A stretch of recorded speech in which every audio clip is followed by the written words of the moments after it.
সূর্যের প্রথম কিরণ যাকে স্পর্শ করে সেই প্রকৃত সুন্দরী অরুণাচল।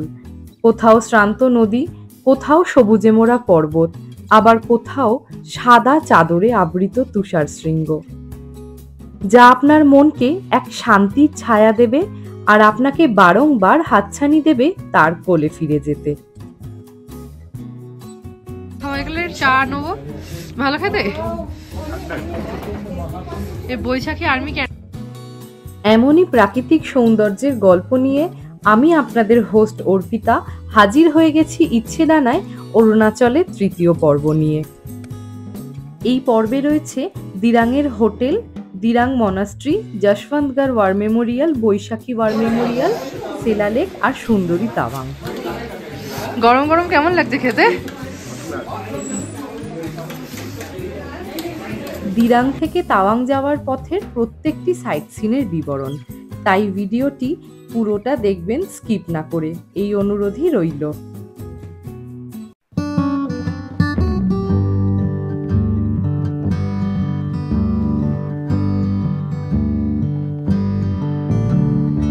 সকালবেলা বেরিয়ে পড়েছি আমরা দিরাংয়ে। দিরাং থেকে এবার যাব হচ্ছে তাওয়াংয়ে। খুব ঠান্ডা এখানে, আমার জামা কাপড় দেখেই বুঝতে পারছেন আপনারা। দিরাং গ্রামটাও কিন্তু ভীষণ সুন্দর।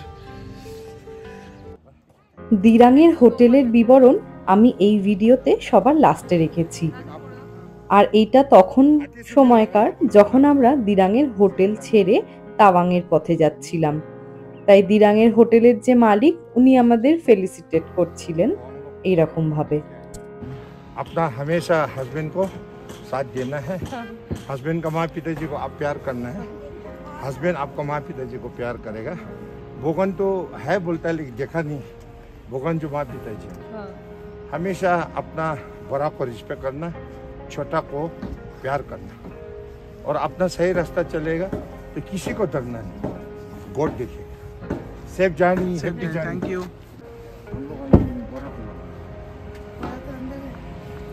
आया नहीं अंदर है ना, ये पापा बोल रहे हैं।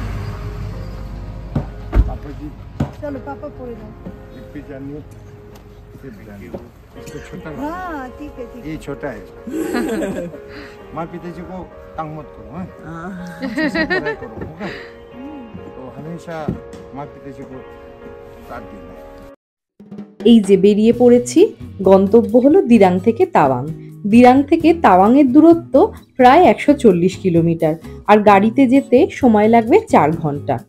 এবার মধ্যিখানে পথে আমাদের রয়েছে বিভিন্ন সাইট সিন, তো চলুন দেখা যাক কতক্ষণ সময় লাগে তাওয়াং পৌঁছাতে।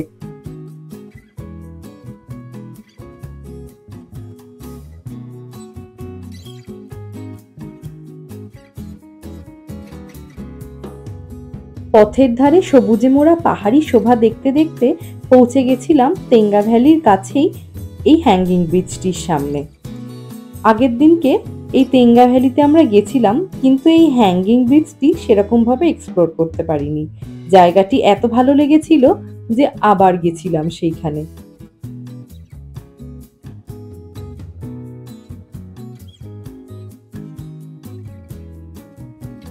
সবুজে মোড়া এই প্রাকৃতিক দৃশ্যকে উপভোগ করতে করতে পৌঁছে গেলাম আমরা আমাদের পরের গন্তব্য দিরাং মনাস্ট্রিতে। অপূর্ব সুন্দর এক শান্ত এবং সবুজ পাহাড়ে ঘেরা পরিবেশের মধ্যে অবস্থিত এই দিরাং মনাস্ট্রি। দিরাংয়ের বৌদ্ধ ধর্মাবলম্বী মানুষজনের কাছে এই মনাস্ট্রির গুরুত্ব অপরিসীম। দিরাং শহরবাসীর কাছে এটি একটি ধার্মিক কেন্দ্রবিন্দু। প্রতিদিন এখানে প্রার্থনা হয় এবং বৌদ্ধ ধর্মের বিভিন্ন আচার আচরণ হয়ে থাকে। এই মনাস্ট্রিটি সমুদ্রপৃষ্ঠ থেকে 5900 ফিট উচ্চতায় অবস্থিত, আর চারিদিকের পরিবেশ এতটাই শান্ত, এতটাই সুন্দর যে আপনার সেখান থেকে ফিরতে একদমই ইচ্ছা করবে না। চলুন তাহলে দেখা যাক এই মনাস্ট্রির ভেতরটা।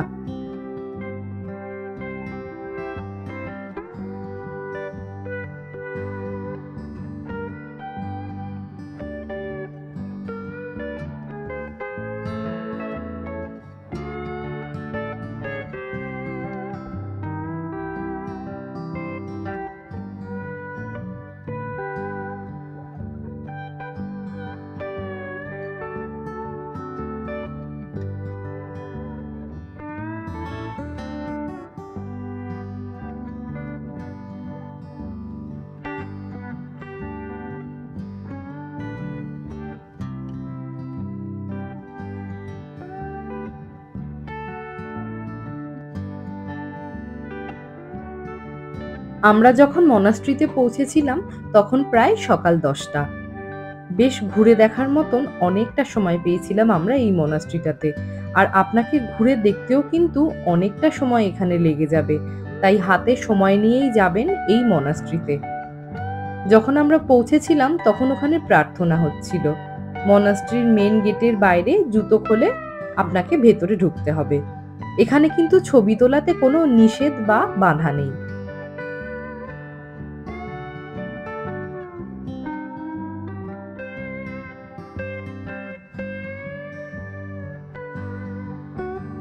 এই যে ভেতরে বসে সব মঙ্করা প্রার্থনা করছে, আর খুব সুন্দর একটা বুদ্ধিস্ট মিউজিকও বাজছিল। আমার ভিডিওতে কপিরাইট আসবে বলে আমি সেটা শোনাতে পারলাম না। কিছু কিছু জিনিস কিন্তু ওখানে গিয়েই অভিজ্ঞতা করা যায়, তাই আপনারা যখন যাবেন আপনারাও সেই অভিজ্ঞতা করবেন। অপূর্ব সুন্দর এই মনাস্ট্রিটি, ভেতরের কারুকার্যগুলোও কিন্তু দেখার মতন ছিল।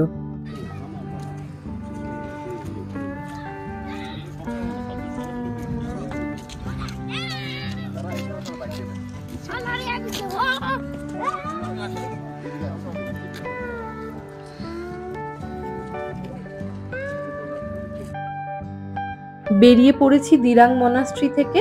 আমাদের পরের গন্তব্য হলো বৈশাখী ওয়ার মেমোরিয়াল। দিরাং থেকে বৈশাখীর দূরত্ব প্রায় 42 কিলোমিটার। গাড়িতে কভার করতে সময় লাগবে 1.5 থেকে 2 ঘন্টা।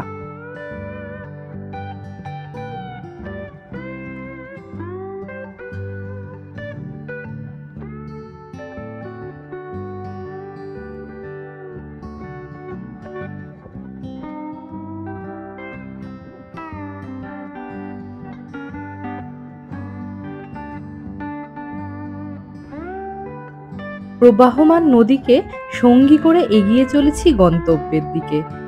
পাহাড়ি পথে কখনো চোখ চলে যায় পাহাড়ের ঢালে, কখনো বা মেঘের দিকে। তাই রাস্তার পর রাস্তা, পাহাড়ের পর পাহাড় টপকে যাই শুধুমাত্র এই পাহাড়ি শোভা দেখতে দেখতে। বিশ্বাস করুন, এক মুহূর্তের জন্য আপনার মনে হবে না যে আপনি বোর ফিল করছেন বা আপনার ভালো লাগছে না। ন্যাশনাল হাইওয়ে 13 ওপর দিয়ে আমাদের গাড়ি ছুটে চলেছে সেলা লেক, সেলা পাস হয়ে তাওয়াং যাওয়ার উদ্দেশ্যে। এই দেখুন, রোদ্দুর থেকে ধীরে ধীরে আমরা মেঘের রাজ্যে প্রবেশ করছি, আর তার সাথে শুরু হয়েছে হালকা হালকা বৃষ্টি। প্রকৃতির এই বৈপরীত্য আমার মনে হয় শুধুমাত্র পাহাড়ে গেলেই অনুভূত হয়। অরুণাচল যেহেতু চীন এবং ভারতের বর্ডার এলাকা, তাই এখানে আপনি প্রচুর আর্মি ক্যাম্প দেখতে পাবেন, আর রাস্তা দিয়ে আর্মিদের গাড়ির আনাগোনাও বেশ নজরে পড়বে। পুরো মেঘে মেঘাচ্ছন্ন চারিদিক, রাস্তা ঢেকেছে মেঘে, এমনকি গাড়ির ফগ লাইট জ্বালিয়েই চলতে হচ্ছিল। এই মেঘ ধীরে ধীরে জানান দিচ্ছে যে আমরা পাহাড়ের ওপর দিকে উঠছি, আর সাথে সাথে ওয়েদারের চেঞ্জেসটাকেও বেশ অনুভব করতে পাচ্ছি। ধীরে ধীরে গাড়ি যত উচ্চতায় উঠছে তত প্রকৃতিও বদলে যাচ্ছে, আর ঠান্ডাও কিন্তু বেশ বেড়ে যাচ্ছে ধীরে ধীরে। আমরা চলে এসেছি বৈশাখী ওয়ার মেমোরিয়ালে, কিন্তু এখানে এখন প্রচন্ড ফগ, ওয়েদার খুব খারাপ। জানি না কতটা ভালো দেখাতে পারবো সবাইকে। চলুন। এটি সমুদ্রপৃষ্ঠ থেকে 11,246 ফিট উঁচুতে তৈরি এক ওয়ার মেমোরিয়াল। 1962 খ্রিস্টাব্দে ভারত চীন যুদ্ধে যেসব ভারতীয় সেনারা নিজেদের আত্মবলিদান করেছিলেন সেই সব সেনাদের স্মৃতিতেই তৈরি এই ওয়ার মেমোরিয়াল।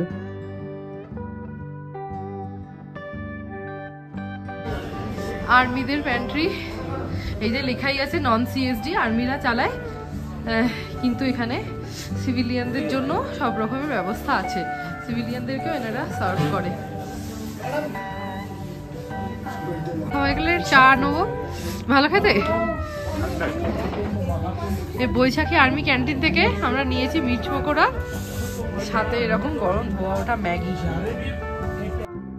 এখানে সেই আত্মবলিদান করা সেনাবাহিনীদের উদ্দেশ্যে একটি স্মৃতিসৌধ বানানো আছে, কিন্তু এতটাই মেঘ আমি জানি না কতটা ভালোভাবে আপনাদেরকে দেখাতে পারবো।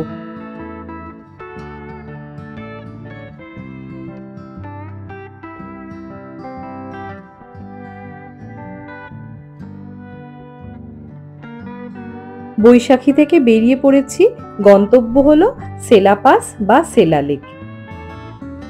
এই দেখুন, রাস্তার ধারে শুরু হয়েছে বরফ দেখতে পাওয়া। এখানে অল্প বরফ, সামনের দিকে আরো বরফ ছিল। রাস্তার ধারে বরফ পড়ে থাকতে দেখে মন কিন্তু তখন আমাদের আনন্দে আত্মহারা। না জানি সামনে আরো কত কি আমাদের জন্য অপেক্ষা করে রয়েছে। তাওয়াং যাওয়া যায় দু ধরনের রাস্তা দিয়েই। একটি রাস্তা হলো সেলা পাস হয়ে সেলা লেক হয়ে, আরেকটি রাস্তা হলো সেলা টানেল হয়ে। আমরা দুদিকের রাস্তায় উপভোগ করব বলে আমরা তাওয়াং যাওয়ার সময় গেছিলাম সেলা লেক বা সেলা পাস হয়ে, আর তাওয়াং থেকে ফেরার সময় আমরা সেলা টানেল হয়ে ফিরেছিলাম। বিশ্বাস করুন, দুটো রাস্তাই ছিল অপূর্ব সুন্দর, আর সেরকম ছিল সেখানে বরফ। চলে এসেছি সেলা পাসে। কি বরফ দেখুন! তখন অল্প অল্প বৃষ্টিও পড়ছিল, আর তার সাথে অল্প করে স্নোফলও হচ্ছিল। আমাদের গাড়ির দাদা কিন্তু বেশ ভালো ছিলেন, খুব ধীরে সুস্থে আমাদেরকে সেখানে পৌঁছেছিলেন।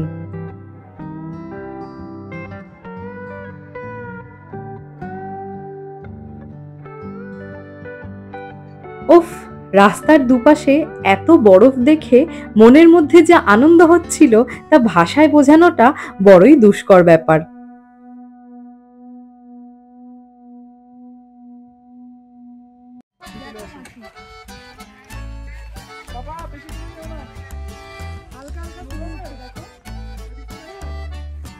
চলে এসেছি আমরা সেলা পাসে।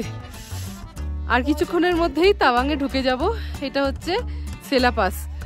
ভর্তি বরফ এখানে, আর তার সাথে জানি না আপনারা দেখতে পাচ্ছেন কিনা, স্নোফলও হচ্ছে এখানে। হালকা হালকা করে স্নোফল এখন হচ্ছে। এরকম তুষার আবৃত পাহাড়ে মন কিন্তু একদম শিশুর ন্যায় নেচে ওঠে। ওই রকম বরফ দেখে নিজের আবেগকে কন্ট্রোল না করতে পেরে আমিও ওখানে গিয়ে এইরকম স্লো মোশনে একটুখানি নেচে কুদে নিয়েছি। জানি এটা নিয়ে খুবই সমালোচিত হব, তবুও কি জানেন, মাঝে মাঝে এরকম বোকামিগুলো বেশ ভালো লাগে করতে, মনকে অনেক শান্তি দেয়।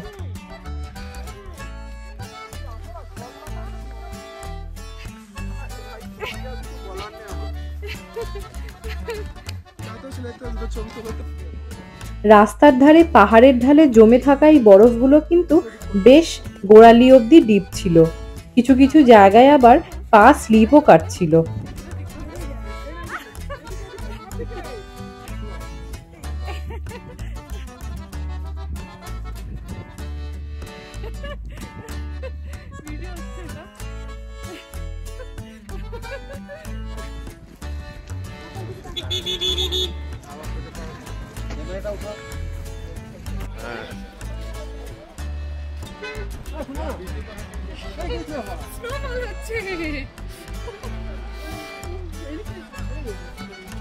এই রাস্তাটি হলো একদম সেলা লেকের সামনের রাস্তা।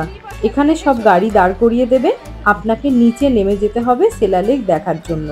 বরফ না থাকলে সেখানে ভালোভাবেই যাওয়া যায়, কিন্তু আমরা যেই সময় গেছিলাম চারিদিকে এত বরফ ছিল, আর নিচে আমরা সাহস করে সেই সেলা লেকের সামনে যাইনি, কারণ সেলা লেক তো প্রথমত বরফে ঢাকা ছিল, আর দ্বিতীয়ত এখানে যে বরফটা ছিল না, প্রচণ্ড পা স্লিপ কাটছিল, আর খুব ব্ল্যাক আইসও ছিল। একবার যদি সেলা লেকের সামনে গিয়ে কোনো রকমভাবে পা পিছলে পড়ে যাওয়া যায়, তাহলে সেখান থেকে উঠে আসার সম্ভাবনা একদমই নেই। তাই আমরা সেলা লেকের নিচে নামিনি, ওপর থেকে দাঁড়িয়েই দেখেছি।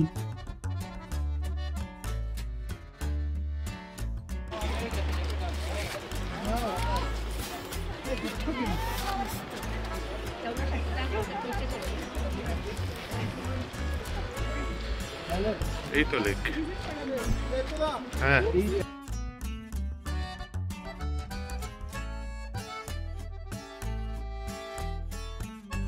ওই যে দেখা যাচ্ছে বরফে মোড়া সেলা লেক। চলে এসেছি, শোনা যাচ্ছে কথা? আমরা এখন এসেছি সেলা লেক, সেলা পাশে সেলা লেকটা দেখা যাচ্ছে পুরো বরফে জমে গেছে, পুরো সাদা হয়ে গেছে, আর প্রচুর স্নোফলও হচ্ছে। ক্যামেরাতে দেখা যাচ্ছে, বোঝা যাচ্ছে স্নোফলটা, প্রচন্ড স্নোফল হচ্ছে। আর এই যে সেলা লেকটা দেখো, এই যে সেলা লেক, সেলা লেক পুরো সাদা বরফ হয়ে গেছে, অপূর্ব সুন্দর দৃশ্য। এটা মানে কেউ না এলে আমি তো বলবো সবাইকে, যারা আমার ভিডিও দেখছেন তারা প্রত্যেকে একবার অন্তত এখানে আসবেন, ঘুরে যাবেন। এটা মানে লাইফ টাইম এক্সপিরিয়েন্স, মানে হাজার জায়গায় ঘুরে আপনি এরকম এক্সপিরিয়েন্স করতে পারবেন না। যাদের অবশ্যই পাহাড় ভালো লাগে, যারা পাহাড় ভালোবাসে তাদের জন্য। এইরকম জায়গা থেকে ফিরতে ইচ্ছাই করছিল না, তাই ড্রাইভার দাদাকে রিকোয়েস্ট করলাম কিছুক্ষণ এখানে দাঁড়ানোর জন্য, যাতে মন ভরে চোখ জুড়ে দেখে যেতে পারি এইরকম দৃশ্য, যা আমার মনের মণিকোঠায় স্মৃতি হয়ে থাকবে চিরজীবন। বরফ পড়ছে, দারুণ বরফ পড়ছে এখানে। খুব লাকি আমরা যে এরকম বরফ পড়া দেখতে পাচ্ছি। অবশ্য অনেক জায়গাতেও দেখেছি। পৌঁছে গেছি যশবন্তগড় ওয়ার ডিভিশন। 1962 সালে ভারত চীন যুদ্ধে সুবেদার যশবন্ত সিং এখানেই যুদ্ধকালীন অবস্থায় বীরগতি প্রাপ্ত হয়েছিলেন। তারই উদ্দেশ্যে এই যশবন্তগড়। এখানে এই যে রাস্তাটা চলে যাচ্ছে, সেখান দিয়ে একটি ছোট্ট টুকরি আছে যেখানে যাওয়া যায়, যেখান থেকে তারা যুদ্ধ করেছিলেন। কিন্তু ওয়েদার খারাপের জন্য আমি সেখানে যেতে পারিনি।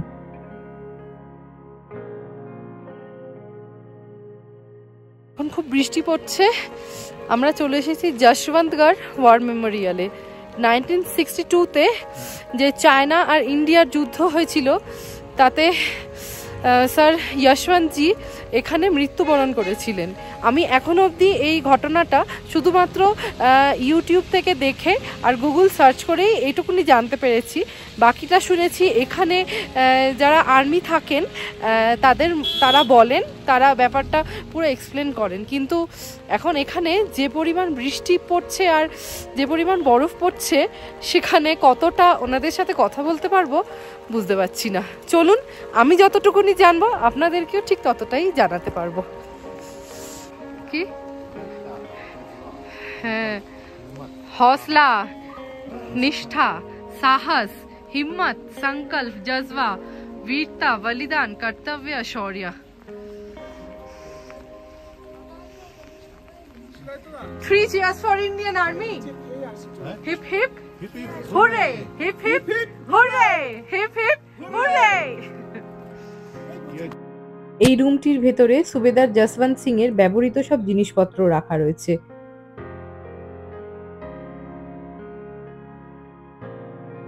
যশবন্তগড় মেমোরিয়ালের ঠিক অপোজিটেই এই আর্মি ক্যান্টিনের ভেতরে দুপুরের লাঞ্চ আর স্ন্যাক্সের ব্যবস্থা থাকে। 50 টাকা করে লাঞ্চ নেওয়া হয়, বেশ গরম গরম সার্ভ করা হয়। আর তাছাড়াও রয়েছে এখানে বিনা পয়সায় চায়ের ব্যবস্থা, সেটা বাইরে থাকে, যে কেউ খেতে পারে চা। এই মেঘাচ্ছন্ন রাস্তার মধ্যে দিয়ে গাড়ির ফগ লাইট জ্বালিয়ে খুব সাবধানে এগিয়ে চলেছে আমাদের গাড়ি আজকের শেষ গন্তব্য জাং ফলস বা নুরানাং ফলসের উদ্দেশ্যে। এই যে পৌঁছে গেছি নুরানাং ফলস বা জাং ফলসের সামনে। অপূর্ব সুন্দর জায়গা ছিল। বর্ষাকাল ছিল না, যদিও বৃষ্টি হচ্ছিল, তবুও ওটা বর্ষাকাল নয়। তাও এখানে ফলসের যা জল ছিল, বিশাল ফোর্স ছিল সেই জলের। সামনে যাওয়া যাচ্ছিল না, একেবারে ভিজিয়ে দেবে আপনাকে। তবে জায়গাটা ছিল কিন্তু দেখার মতন।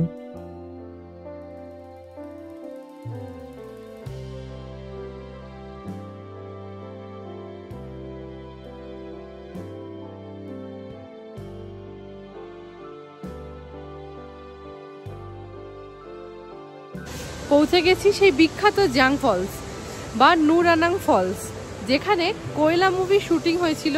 সেই বিখ্যাত ওভার পপুলেটেড সং তানহাই তানহাই শুটিং হয়েছিল এইখানে। এখানে খুব আজকে বৃষ্টি হচ্ছে, তার সাথে ঠান্ডাও খুব। দারুণ সুন্দর এখানকার পরিবেশ, জায়গা খুব সুন্দর এখানকার। এটি হলো আমাদের দিরাংয়ের হোমস্টে। অরুণাচলে আমরা 3টে জায়গাতেই স্টে করেছি, ভালুকপং, দিরাং আর তাওয়াং। বমডিলাতে আমরা ঘুরে চলে এসেছি, বমডিলাতে স্টে করিনি।